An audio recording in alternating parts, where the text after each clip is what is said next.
Assalamualaikum warahmatullahi wabarakatuh. Halo guys, Welcome to Kepo Kepo. Jadi, ini adalah salah satu program dari Extra Broadcasting yaitu Kepo Kepo. so kali ini kita lagi ada di SMPIT Caisani Kampus Ahmad. Jadi kita bakal kepoin daily activity atau kegiatan apa aja yang dilakuin anak-anak asrama buat mengisi waktu luang mereka bareng aku sama Jilan. Nah, daripada kalian penasaran, cus kita cari tahu bareng. Halo, kalian lagi ngapain? Hai, bikin handmade. Oh, kreatif banget. By the way, kalian lagi bikin apa nih? Kita lagi bikin scrunchie. Oh, kalian punya data buku ya? Iya. Oh, itu bisa jadi small business Gini idea. aja. Bisa menginspirasi Mau gini orang aja? juga. By the way, kalian punya nggak kayak kalau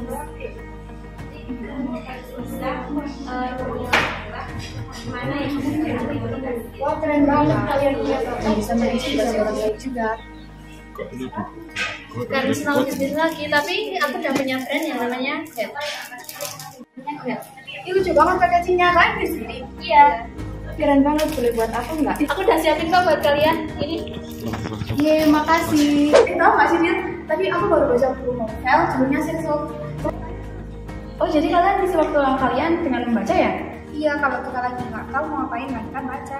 Iya, biasanya. Wah, emang buku-buku yang boleh buku kayak gitu boleh ya di asrama? Iya boleh, asal isinya bermanfaat dan dibawain sama sekolah nggak apa-apa. Wow, seru banget. Kebetulan aku juga suka yang serial properti, sampai aku beli full serialnya. Tapi kalau menurut aku sih kalau misalnya soalnya aku nggak terlalu suka aja. Iya banget kalau kita sahabatan kalian mulai isu sama kalian itu kan soalnya juga kita itu masa depan kita di masa depan. Tapi sih ujian, soalnya aku nggak terlalu suka cara action. Oh, jadi kalian harus itu ya tadi. Soalnya ujian ini kan begini. Yang kita harus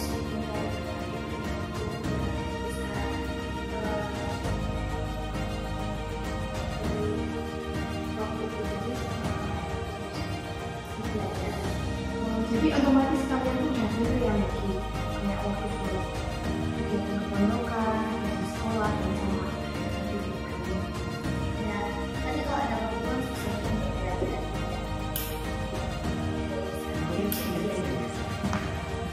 Jadi kalian lanjut belajar makin bangun. Terima kasih. Ya, sama-sama.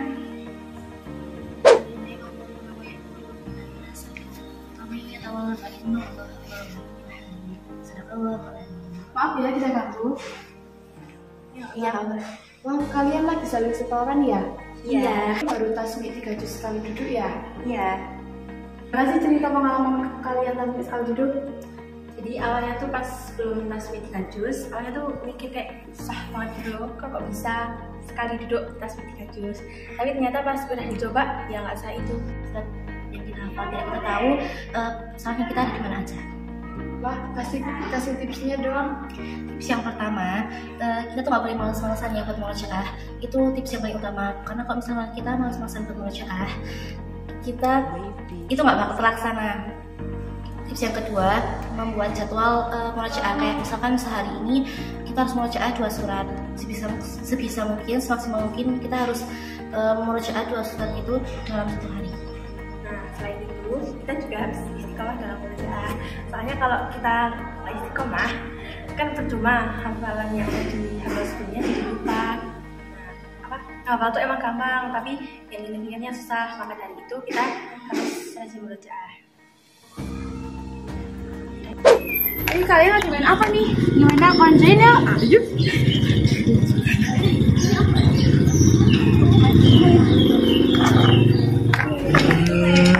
Kalian biasanya mainan kayak gini bawa dari kita lagi sediain sih? Nggak kalian sama sekolah tuh ada 3. Yang pertama, yang melanggar syariat Islam, contohnya kayak radiran kan nggak boleh ya dalam Islam, jadi nggak boleh dibawa. Yang kedua, mainan yang berbahaya, contohnya kayak petasan, kan nggak mungkin ya kita di asrama main petasan, ya bisa membahayakan diri kita dan orang lain juga. Terus yang terakhir, mainan yang mengandung unsur fitnah. Wah, kalian lagi ngapain? Kita lagi OM. Biasanya olahraga apa aja sih kalau di asrama? Biasanya badminton, renang, panahan, dan lain.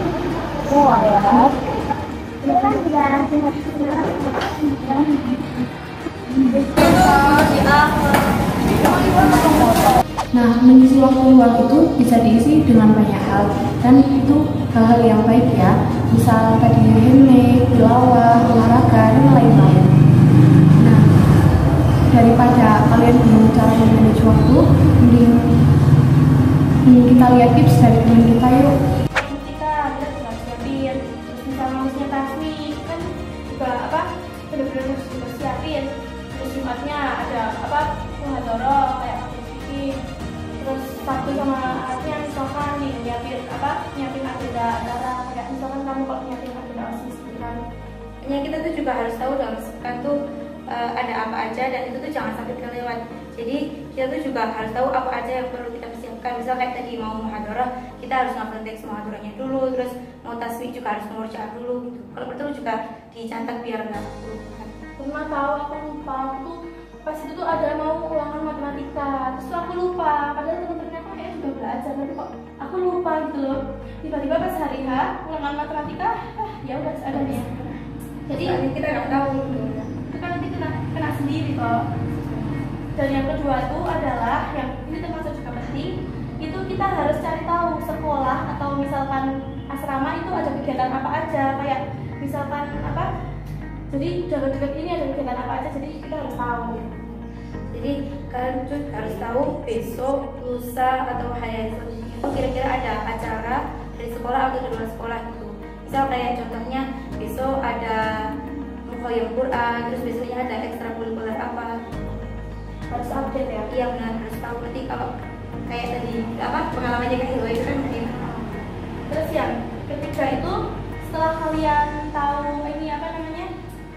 setelah kalian tahu tugas-tugas kalian yang perlu dipersiapin apa, terus kalian juga udah tahu kegiatan-kegiatan sekolah ada apa aja, kalian bisa tinggal menyesuaikan dengan aktivitas atau kebutuhan pribadi kalian sama itu, jadi bisa diatur ya nggak? Jadi misalkan kayak habis sebenarnya tuh kalian mau nyuci di Kamis sore, tapi ternyata Kamis sore tiba-tiba ada ekskul jadi nanti Kamis sore, jadi berarti kalian harus ada cadangan nyucinya harus kapan gitu, biar nggak keteteran nanti nyucinya, nggak numpuk segala macam-macamnya. Juga kita tuh harus tahu jam nyucinya mau kapan, terus nyucikannya kapan, jadi semuanya itu terlaksana tanpa ada yang terlewat, bukan yang gitu. Jadi ya kayak istilahnya kita nggak semua. Yang keempat itu tentukan skala prioritas. Jadi kita tuh harus bisa memilah-milah mana yang harus kita prioritasin, refreshing, nyuci, persiapan ujian, persiapan lomba. Jadi buat melakukan semua hal itu tuh kita juga perlu kesadaran diri kita sendiri. Sebenarnya ya iya sih, tiap anak kan juga punya prioritasnya masing-masing, dan mana harusnya beda-beda loh. Jadi aku sama juga beda kan. Juga ini juga tergantung masing-masing orang, dan ada juga kadang beberapa orang tuh yang memang lebih memprioritaskan kebahagiaan dia sendiri, main-main dulu, aku capek, aku pengennya main-main aja, jadi aku mau prioritasin main-main juga. Apa sebenarnya silahkan, cuma ya resikonya. Dan yang kelima itu berkaitan dengan masalah labil ya, masalah labil anak-anak jangan pengennya tuh ikutin mood terus.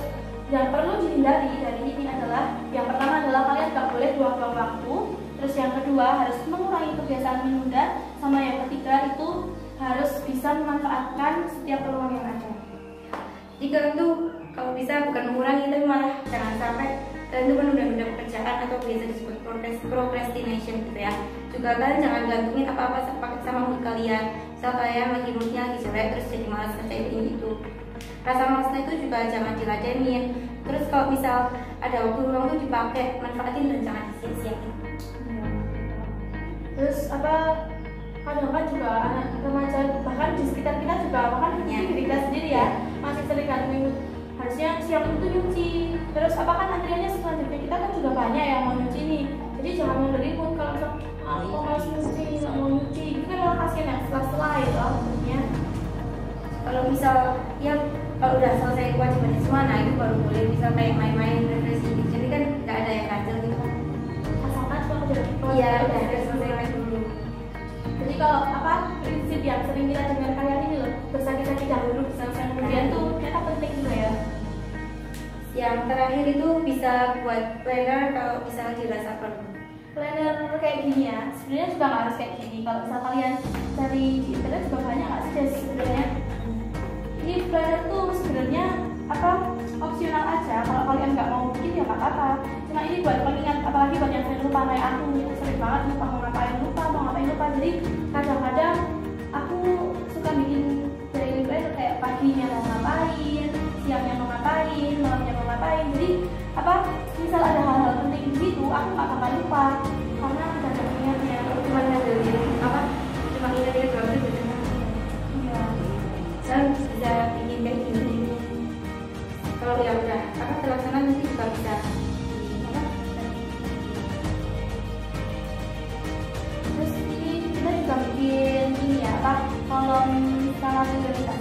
Jadi buat yang benar-benar aktivitasnya lebih padat, ini kadang juga bisa termasuk membantu harapannya ya. Jadi misal nih ada seorang namanya Jessica. Ingat nggak Jessica ini benar-benar kemarin itu anggarannya penuh, nggak mau ngapain aja penuh. Kayak misal nggak sih aku sebenarnya tuh ini mau ada ujian artis, dia kan dulu harus jadi ujian artis, terus habis itu juga ada ujian artis produk ini struktur kali harus ngapain ini, terus habis itu selanjutnya juga setiap hari itu ada ujian praktek, ada penilaiannya juga diambil, lihat ya sebenarnya jadi aku juga bikin kayak kolom skala prioritas.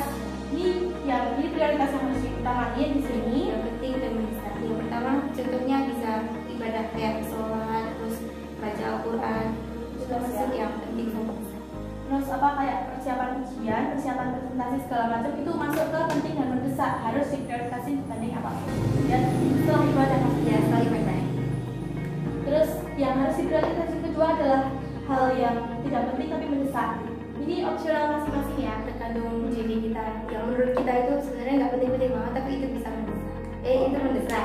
Komen yang mendesak itu didahului dulu lah, tapi yang penting saya mendesak itu juga harus lebih didahului daripada yang ini. Terus yang harus diutamain yang ketiga adalah hal yang penting tapi nggak begitu mendesak. Kayak misal nyuci baju, nyetrika, itu kan nggak termasuk penting tapi nggak begitu mendesak ya, bisa dilakuin kapanpun. Terus berbuat baik juga termasuk ya. Olahraga juga itu penting itu juga. Terus yang terakhir baru yang hal yang nggak penting dan nggak mendesak kayak misalnya ngobrol-ngobrol santai sama teman, terus refreshing apalah kan sebenarnya juga nggak penting, juga nggak mendesak, tapi termasuk kebutuhan kita ya. Ya soalnya ya itu refreshing itu kadang. Tapi itu juga dilakuin setelah ya itu penting semuanya wajib. Tapi juga kalau misalkan seluruh aktivitas kalian terlalu padat itu jangan terlalu maksain juga ya. Penting juga adanya istirahat, Harus didahulukan yang penting dulu, yang penting. mungkin itu ya tipsnya kayaknya itu juga udah lumayan bagus ya. Gimana lagi ya? Ya gimana nih yang tadi?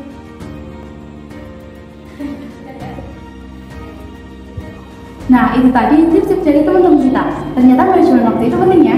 Ya, kita harus pintar ini ya, kontrol waktunya. Jangan sampai kita lupa sama kewajiban kita sendiri. Sampai jumpa di kelompok selanjutnya dari Esa Podcast yang SAPID. Saya Insani. Bye-bye guys, see you next time di Kepo Kepo.